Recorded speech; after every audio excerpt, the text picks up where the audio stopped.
Hi, in this video I'm going to show you how you can change the parking sensors volume in the car for a Renault Megane 3.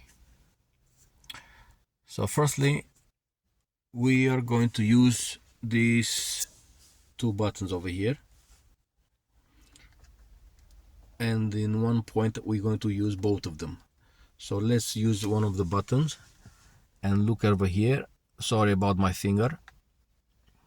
We're going to push it until we're going to find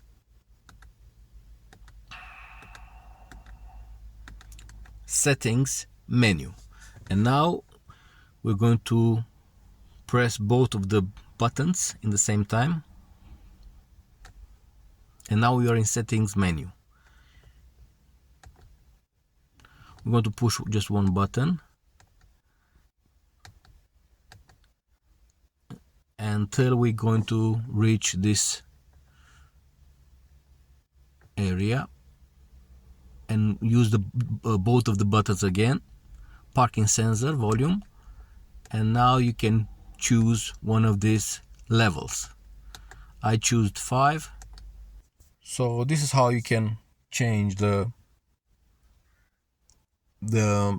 volume sound of the sensors, of the parking sensors in Renault Megane 3. Thank you for watching, and please subscribe.